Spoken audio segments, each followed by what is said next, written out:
Assalamualaikum warahmatullahi wabarakatuh. Yang terhormat Bapak Nanang selaku dosen pengampu mata kuliah pemrograman aplikasi mobile, izinkan kelompok kami untuk mempresentasikan hasil aplikasi yang telah kami rancang, yaitu aplikasi Sirkasir. Sebelum kami mempresentasikan, izinkan saya untuk memperkenalkan anggota kelompok kami. Yang pertama ada saya sendiri, Terisha Deswita Ridwan, dengan NIM akhir 042. Kemudian ada saya, Hilzam Saigamas, dengan NIM akhir 390. Kemudian ada saya, Muhammad Rosik Abdurrahman, dengan NIM akhir 370. Kemudian saya, Ananega Asanti, dengan NIM akhir 452. Kemudian dengan saya, Dwi Cahyadi Permana, dengan NIM akhir 316. Dan yang terakhir ada saya, Muhammad Raffi Zaki, dengan NIM akhir 294. Selanjutnya di sini saya akan menjelaskan Sirkasir. Jadi Sirkasir ini itu adalah aplikasi digital, kasir digital serbaguna yang dirancang untuk membantu pemilik usaha dalam mengelola penjualan dan stok barang secara efisien langsung dari perangkat Android. Dengan tampilan antarmuka yang sederhana namun modern, Anda dapat dengan mudah menambahkan data barang lengkap dengan nama, harga stok, dan foto produk yang diambil melalui kamera atau galeri. Fitur pemindahan barcode memudahkan identifikasi barang hanya dengan satu kali scan. Lihat dan kelola semua produk yang telah diinput dengan data lengkap. Ubah informasi produk kapan saja melalui fitur edit barang, termasuk memperbarui foto, harga, dan stok. Sirkasir juga menyediakan sistem transaksi yang cepat dan praktis, serta histori laporan penjualan yang lengkap dengan invoice otomatis. Nikmati kemudahan ekspor dengan laporan ke file CSV untuk keperluan pembukuan atau analisis. Cocok untuk berbagai jenis usaha seperti toko kelontong, UMKM, kafe, warung, dan bisnis retail lainnya. Semua fitur dikembangkan untuk memberikan kemudahan, kecepatan, dan akurasi dalam aktivitas penjualan harian Anda. Baik, untuk di tampilan awal sendiri itu ada register, yaitu membuat akun. Di sini kita dapat menginput username, password, input konfirmasi password, kemudian kita bisa klik tombol daftar sekarang yang bisa mengarah ke tampilan login. Jika kita sudah membuat akun di halaman register, kita bisa login dengan user dan password yang telah kita buat sebelumnya. Kemudian kita bisa klik Remember Me.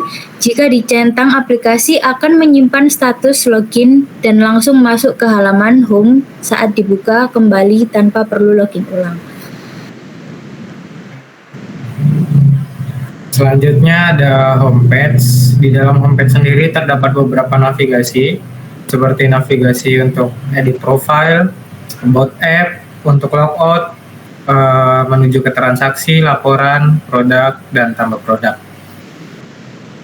Di dalam homepage sendiri terdapat zoom image profile, yaitu ketika kita mengklik image profile, maka image-nya akan terbuka dengan lebih jelas. Selanjutnya yaitu ada edit profile. Di dalam edit profile terdapat beberapa fitur seperti yaitu ganti nama toko, ganti username untuk login, terus ganti password, konfirmasi password baru, dan mengklik button update untuk mengupdate akun. Di dalam edit profile sendiri juga kita bisa mengupload foto dari galeri, yaitu mengambil foto dari galeri secara langsung atau mengambil foto dari kamera. Selanjutnya ada add product.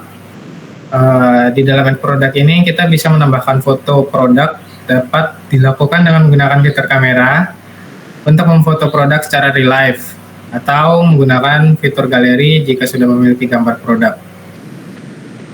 Di dalam add product sendiri terdapat beberapa kolom input seperti nama barang, Bagian ini dapat diisi dengan nama produk sesuai keinginan, seperti pada contoh produk durian di samping. Selanjutnya yaitu kode produk. Kode produk dapat diisi sesuai dengan kemauan user untuk mempermudah dalam manajemen atau mencari produk yang diinginkan. Atau dapat menggunakan fitur scan QR Code untuk mendapatkan kode produk yang tertera pada kemasan. Yang terakhir yaitu ada stok dan harga. Stok dapat diisi sesuai dengan jumlah produk yang tersedia, sehingga dapat mempermudah user agar tidak sampai kehabisan stok produk. Sedangkan harga dapat diisi sesuai dengan kemauan user karena setiap user atau toko memiliki harga yang berbeda-beda. Selanjutnya ada list produk, ini ada navigasi ke detail produk yang dituju, ke tambah produk. Kedua ada search, yaitu menginput nama barang, kode barang, otomatis barang terfilter oleh inputan search. Terakhir ada scan barcode. Scan barcode di kemasan produk otomatis terinput sebagai inputan search.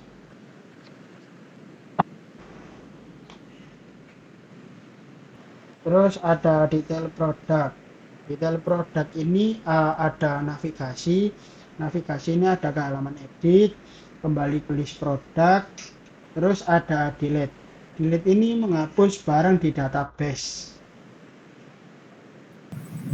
Terakhir ada edit produk. Edit produk ini sama seperti tadi, ada navigasi, kembali ke detail produk, terus ada mengedit barang, yaitu mengganti nama barang, mengupdate stok, mengganti harga barang. Terus ada upload foto dari galeri, yaitu mengambil foto dari galeri. Terus yang terakhir ada upload foto dari kamera, yaitu mengambil foto dari kamera secara real time. Selanjutnya yaitu transaksi. Di sini terdapat fitur memasukkan item ke keranjang, di mana user dapat memilih produk yang ingin dimasukkan ke keranjang, kemudian dapat menentukan jumlahnya. Selanjutnya dapat klik tombol lanjut untuk melihat isi dari keranjang. Berikutnya ada fitur search, dengan cara dapat menginput nama barang atau dapat juga dengan menginput kode barang, kemudian secara otomatis barang terfilter oleh inputan search. Atau dapat juga dengan cara scan barcode di kemasan produk, kemudian otomatis terinput sebagai inputan search. Next. Selanjutnya terdapat keranjang. Terdapat dua navigasi, yaitu kembali ke transaksi atau lanjut ke kasir. Di mana terdapat dua fitur, yaitu edit jumlah barang. Jika barang ditekan, maka akan keluar dialog untuk menambahkan atau mengurangi jumlah barang yang akan dibeli. Selanjutnya terdapat fitur tombol lanjut, di mana ini melanjutkan ke kasir untuk menginputkan nominal uang yang diberi oleh pembeli. Next. Selanjutnya, pada halaman ini berfungsi untuk menginputkan uang customer untuk dimasukkan ke data transaksi. Di sini juga menunjukkan jumlah total yang harus dibayar oleh customer dan jumlah kembalian jika customer tidak membayarkan dengan uang. Next. Selanjutnya ada laporan. Untuk navigasi pada halaman laporan ini ada kembali ke halaman utama dan ke invoice. Untuk fitur yang ada di laporan, terdapat filter tanggal transaksi. Kita bisa memfilter tanggal transaksi dengan cara menginputkan tanggal mulai dari kapan hingga kapan, sesuai dengan yang diinginkan. Lalu ada export ke CSV. Ini bisa mengekspor data transaksi ke CSV sesuai dengan filter yang telah dilakukan. Selanjutnya ada fitur yang ketiga, yaitu ke invoice. Jika salah satu transaksi ditekan, maka akan mengarah ke halaman invoice dan menampilkan data berdasarkan apa yang dibeli. Next. Nah, ini merupakan halaman invoice. Di sini menampilkan detail tiap transaksi, seperti menampilkan nomor transaksi, tanggal transaksi, detail barang, total harga, uang yang dibayar, dan kembalian. Next. Berikutnya ada tampilan about. Tampilan about ini itu fungsinya untuk menampilkan kredit dari developer Sirkasir. Jadi di sini ada navigasi untuk ke Our Office dan navigasi untuk kembali ke halaman Home. Next. Nah, jika ke our office, maka akan ditampilkan sebuah map yang mengarah ke kantor dari pembuat sirkasir ini.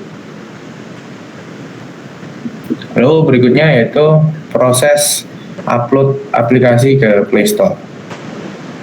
Langkah awal yaitu membuat aplikasi, create app, lalu isi detail dari aplikasi seperti nama aplikasi, lalu bahasa dari aplikasinya itu apa, dan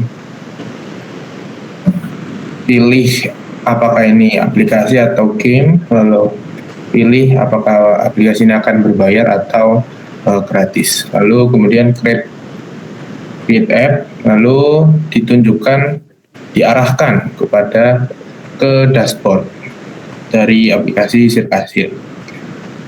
Nah, ini untuk menuntaskan step by step dari upload aplikasi sesuai ketentuan yang ditentukan oleh Google.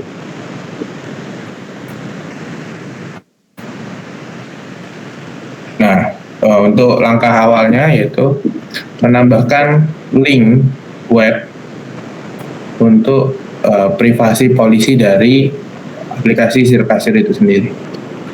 Next. Lalu untuk selanjutnya yaitu app access. Ini untuk menentukan app access apakah ada akses yang terbatas atau jika ada tambahkan untuk instruksi untuk masuk mendapatkan akses. Next. Lalu ada ads. Di sini untuk menjawab pertanyaan apakah di dalam aplikasi kita ini terdapat iklan. Lalu next. Ada content rating. Di sini untuk menentukan content rating dari aplikasi kita untuk menentukan kategori usia. Next. Ini terdapat target audience and content, di mana di sini menentukan umur target pengguna. Untuk target pengguna dari Sirkasir sendiri yaitu umur 13 sampai 18 ke atas. Next. Berikutnya tampilan data safety. Di sini menentukan apakah aplikasi menyimpan data dan juga share data dari pengguna. Next. Di sini terdapat tampilan government apps, yaitu menentukan apakah ini aplikasi untuk pemerintah atau bukan. Selanjutnya ada financial features. Ya, ini menentukan apakah ini merupakan aplikasi perbankan. Terus ada health apps. Ini menentukan apakah aplikasi tentang kesehatan. Terus ada store setting. Nah, di store setting ini ada app kategori. Nah, untuk terkait dari aplikasi Sirkasir ini kategorinya adalah productivity, yaitu kategori aplikasi. Terus memasukkan email dari developer yang bertanggung jawab. Selanjutnya yaitu ada create default store listing. Di sini kita membuat store listing dengan mengisi nama aplikasi, deskripsi, foto, dan icon aplikasi. Selanjutnya, langkah berikutnya yaitu peluncuran testing secara tertutup dan menentukan tester dan negara yang ditujukan untuk aplikasi Sirkasir. Kemudian selanjutnya di sini ada creating close testing release, yaitu untuk upload bundle AAB. Kemudian next ada publishing overview, di mana kita mempublish testing tertutup ke pihak Google untuk direview. Next. Setelah dipublish, direview, dikirimkan link tes ke tester yang dituju. Saat ini, aplikasi Sirkasir memiliki 7 tester dalam proses tunggu sebelum masuk ke tahap production. Nah, kemudian sekian dari presentasi kelompok kami.